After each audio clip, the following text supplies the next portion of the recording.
पाकिस्तान में बड़े जो अहले हदीस मौलवी हैं, मैं नाम लिए बगैर कहता हूं, उनके पास एक बंदा मिलने के लिए गया, मेरा दोस्त, तो वो मुझे गालियां निकालने शुरू हो गए। वो कहता है मैं आलिम की जुबान देख के बड़ा परेशान हुआ कि इसकी चीखें क्यों निकल रही हैं। मैंने कहा कोई गलती बताएं। कहता नहीं छोड़े छोड़े, वो बहुत फितना है, उसको सुनना नहीं है। गलती तो बताओ। जो कल तक कहते थे कि आपने कुरान और हदीस खुद पढ़ना है और सारे उलमा को सुन के देखे कौन ठीक कहता है, वो आज कह रहे हैं इंजीनियर को ना सुनो, बाकियों को देख ले, है ना। सुना नहीं, वो कहता एक बरेलवी दोस्तों, देवबंदी दोस्तों, हाँ शिया दोस्तों और इंजीनियर राफसी, हाय हाय हाय हाय हाय, और तेरा चगा लेना सी। हाँ, जो अबू बकर उमर उस्मान को रदियल्लाहु अन्हुम व अलैहिमुस्सलाम के है वो राफजी, और जो खुलफा सलासा का नाम लेके लानते भेजे वो दोस्त। यही तो बताना है कि तुम्हारे मामू की औलाद है ये राफजी। तुम्हारे मामू ने काम न डाला होता मिंबरों पे हजरत अली पे लानत करने का, तो आज खुलफा सलासा की दाढ़ियां ना खींचती। नासबियों और राफजियों का बाप इनका मामू है, ये मेरी बात याद रखिएगा। ये गुड कॉप बैड कॉप आपको पता है ना पॉलिटिशियंस करते हैं, ये सब कुछ इनके मामू की वजह से हुआ है। वो आप देख लें, वो कह रहे हैं शिया दोस्तों और इंजीनियर राफजी, शिया दोस्तों इंजीनियर राफजी। वाह वाह वाह वाह, वो तेरा चगाते लेना सी। चीख, तेरी चीखें मैं एंजॉय करूंगा, हाँ इंशाअल्लाह ताला। मैं तो बोतलें नहीं पीता, मैं सादा पानी का गिलास हाथ रख के ना और घर के बने हुए चिप्स खाते हुए तुम्हारी चीखें एंजॉय करता हूं। तो वो आपस में देखें किस तरह एक हुए में। तो मैं बता रहा था, मेरे जो दोस्त हैं वो ना कहते हैं मैं बड़ा हैरान हुआ, ये इसकी जुबान है। कहते हैं अगले दिन उन्हीं अहले हदीस उलमा की एक कजन थी, सीनियर औरत, उन्होंने कुरान की तफसीर लिखी हुई थी और वो आलिमा थी, तो मेरी उनसे मुलाकात थी। अभी देखो मजा वो कहते हैं मैं उनसे मिलने गया तो उन्होंने मुझे कहा मैं तो इंजीनियर साहब की स्टूडेंट हूं। हाय हाय मैं सदके, और वो उन्होंने कजन सी मौलवियां थी। वो कहना मैंने फिर जवाब मिल गया कि कोई भी ऐसा नहीं बचा दुनिया में जो मुतासरीन इंजीनियर्स में से ना हो। कोई दुनिया की मस्जिद ये क्लेम नहीं कर सकती कि यहां इंजीनियर साहब का कोई स्टूडेंट जो है वो है ही नहीं है, ये हो ही नहीं सकता अल्लाह के फजल से। और जो हमारे मुखालफीन जिनकी चीखें निकल रही हैं, वो भी ये नहीं कुरान पे हलफ दे सकते कि जी हमारा कोई रिश्तेदार, हमारा कोई जानने वाला ऐसा नहीं है जो सदियों के बाबों को छोड़कर उस शख्स से, रसूलुल्लाह सल्लल्लाहु अलैहि वसल्लम की मुबारक जात से जिनकी कब्र मदीने में है, ना जुड़ चुका हो। इंजीनियर साहब की वीडियो सुन सुन के यार देखे, हम कहते हैं सारों को सुने फिर हमें भी सुने, ये कहते हैं सारों को सुन लो इंजीनियर को ना सुनो। तो मेरा ख्याल है ये अपनी शिकस्त अनाउंस कर रहे हैं वो। तो ये हमारी कोल्ड वार है जो हम विन कर चुके हैं अल्लाह के फजल से। कोल्ड वार हमने विन कर लिया और ये कोल्ड ही रखनी है भाई, इसे गर्म करने की कोई जरूरत नहीं है। हाँ, मेरी तरफ से किसी शख्स को इजाजत नहीं है कानून हाथ में ले, कोई पब्लिक प्रोटेस्ट करे, कोई मेरे हक में कोई बैनर लगाना, बिल्कुल मेरी तरफ से कोई इजाजत नहीं किसी को। हमारा जितना काम है वो सोशल मीडिया के थ्रू है। हम कोई मलेशिया भर्ती नहीं करना चाहते। हम उस वक्त भी नॉन स्टेट एक्टर्स के खिलाफ थे जब हमारे रियासती इदारों ने इन्हें गोद लिया हुआ था। तो हम उस मुनाफिकाना तरीके पे नहीं चल सकते कि जिस चीज को हम खुद बुरा मानते हैं वो खुद अडॉप्ट करना शुरू करते हैं। हम कानून की हुक्मरानी चाहते हैं, एक डेमोक्रेटिक कंट्री है। मैंने आपको कई सालों से बताया कि हम जो ये बातें कर रहे हैं ये दुनिया में सिर्फ पाकिस्तान में हो सकती हैं और कहीं नहीं हो सकती। तो इस काम को इस तरीके से चलने दें। ये कोल्ड वार है, इसको बिल्कुल हॉट करने की जरूरत नहीं है। बाकी आपको जो इधर उधर मुख्तलिफ लोगों की चीखें, कोई एक्टिविटीज नजर आती हैं ना, इससे आप सरफे नजर करें। इन सारे मामलात को हम कानूनी तरीके से लेके चल रहे होते हैं, ऊपर से लेके नीचे तक। वो चल रहे हैं जब भी हमारे मुखालफीन की चीखें निकल रही है ना। हाँ, तो आप इन चीजों को दारे अरकम जेलम की एकेडमी पे छोड़ें कि क्या स्ट्रेटजी बनानी है। लिहाजा इस किस्म की किसी को कोई गुलगबाड़ा करने की कोई जरूरत नहीं है। किसी मस्जिद के बाहर किसी मौलवी के बारे में कोई वीलॉग बनाने की, कोई किसी को गाली गलौज करने की, इसका कोई फायदा नहीं है। भाई आप एंजॉय करें। आप कोल्ड वार विन किए, मैं तो जानबूझ के आपने उसका रुख बदलना है। हमारी इस दावत की कामयाबी की जहां कई एक वजूहात है, उनमें से एक ये है कि मैं मामलात को अनअटेंडेड छोड़ता हूं।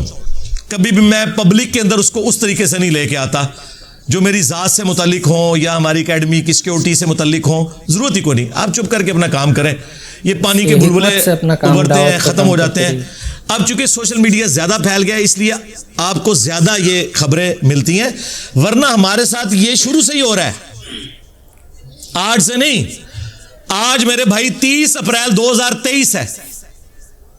आज से एग्जैक्टली 10 साल पहले मार्च 2013 के अंदर 300-350 बंदा हमारी एकेडमी में घुसा दिया था जेलम के लोकल बरेलवियों ने।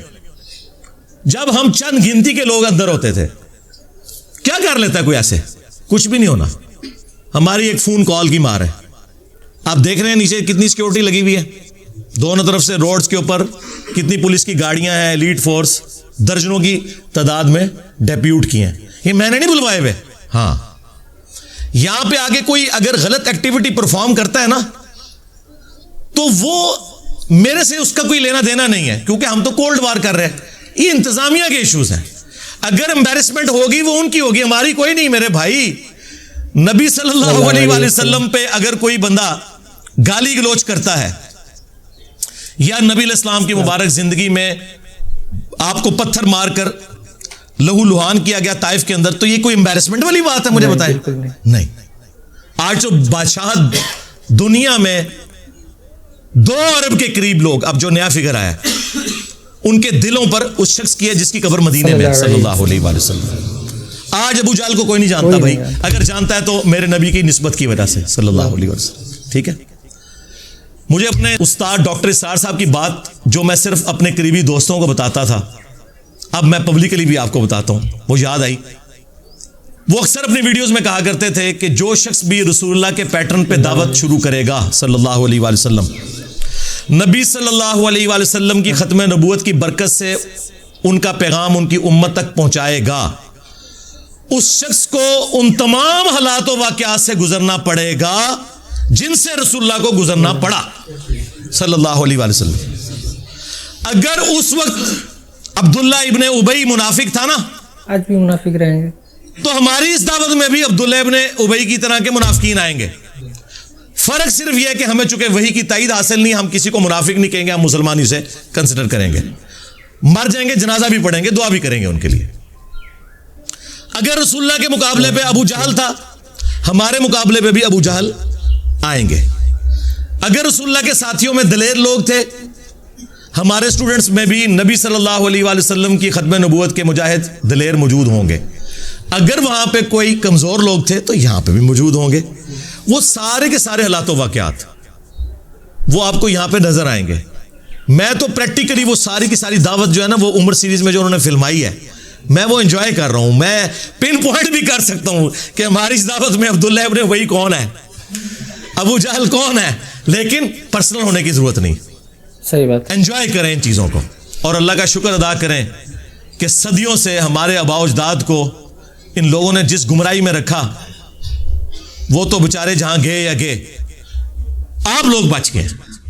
जिस तरह वो आपको पता है, जब नबी इस्लाम मक्के में दाखिल हुए तो हजरत अबू सुफियान रजी अल्लाह तआला अन्हु की जो बीवी थी हिंद रजी अल्लाह तआला अन्हा, मुसलमान हो गई, साहबी हैं, तो उन्होंने किस तरह वो बुत गिराए और फिर वो रोई और उन्होंने कहा कि मुझे समझ नहीं आ रही कि मैं इस बात पे रोऊं कि मैं अपने बाप और भाइयों के कत्ल का बदला मोहम्मद से नहीं ले सकी, या इस बात पे रोऊं कि मेरे बाप और भाई नबी सल्लल्लाहु अलैहि वसल्लम की मुहाफत करने की वजह से जन्नत की आग में जल रहे हैं। उस वक्त तो हक खुल गया उन पे, लेकिन उससे पहले वो नबी सल्लल्लाहु अलैहि वसल्लम की दुश्मनी में आपसे बदला लेने के लिए अपने बाप और भाइयों का तैयार बैठी थी। अल्लाह ने किस्मत बदल दी। आप भी उनकी तरह इस चीज पर खुश हो कि हमारे बावजदाद जहां भी गए वो अल्लाह के सुपुर्द, उनका मामला अल्लाह के सुपुर्द। लेकिन कम से कम अल्लाह ताला ने हमें और हमारी आने वाली नस्लों को उस शख्स के साथ जोड़ दिया जिसकी कब्र मदीने में है, सल्लल्लाहु अलैहि वसल्लम। ये थोड़ी कामयाबी है। तो मेरे भाई ये कोल्ड वार है, ठीक है। इनके पास कोई बहाना नहीं है हमें ज़ेर करने का, अल्लाह के फजल से। ये कहते थे मशहूरी के लिए कर रहा है, और अल्लाह के बंदो तुम्हारे तमाम टीवी चैनल्स के, चाहे सियासी प्रोग्राम हो, चाहे मजहबी प्रोग्राम हो, तुम्हारे सारे बड़े बड़े उलमा नाम लिए बगैर पूरी दुनिया में जितने, उनके प्रोग्राम देख लो। हमारे इस प्लेटफॉर्म से ज्यादा किसी की व्यूअरशिप है? किसी की नहीं है, अल्हम्दुलिल्लाह। अल्हम्दुलिल्लाह। जबकि कोई मदरसा नहीं, कोई मदरसे के स्टूडेंट नहीं भर्ती किए हुए, कोई चंदा बुक नहीं, कोई मस्जिद नहीं, और इससे बढ़कर चंदे इनको देते हैं, नमाजें इनके पीछे पढ़ते हैं। ये बहुत अच्छी बात। ये सारे एक दूसरे को काफिर समझते हैं, हम इन सबको मुसलमान समझते हैं। थोड़ी कामयाबी है अल्लाह के फजल से। तो ये कोल्ड वार है, हम विन कर रहे हैं, हमें कोई जरूरत नहीं इधर उधर अपनी एक्टिविटीज में पढ़ने की, ठीक है। रह गए कानूनी मामलात, वो सिर्फ जेलम अकेडमी दारे अरकम ने देखने हैं। हम सारी बातें पब्लिकली नहीं डिस्कस कर सकते कि हम कानूनन मामलात को किस लेवल के ऊपर मैनेज कर रहे होते हैं आइन और कानून के दायरे के अंदर। बस उन चीज़ों को पब्लिकली डिस्कस करने से इनकी चीखों के साथ कुछ और भी निकल जाएगा। हाँ, इसलिए इनको कम से कम इस काबिल रहने दें कि नमाज तो पाक साफ कपड़ों में पढ़ा करें ना, जो पढ़ते हैं। तो इसलिए ना उन चीज़ों को पब्लिकली डिस्कस करने की ज़रूरत नहीं है। आप लोग अपना काम जारी रखें जिस तरीके से भी है, कोई एक्स्ट्रा जुडिशियल एक्टिविटी परफॉर्म नहीं करनी। इसी तरह वीडियो देखने के लिए सब्सक्राइब जरूर कीजिए। मिलते हैं नेक्स्ट वीडियो में इंशाअल्लाह। अस्सलाम वालेकुम रहमतुल्लाहि व बरकातुहू।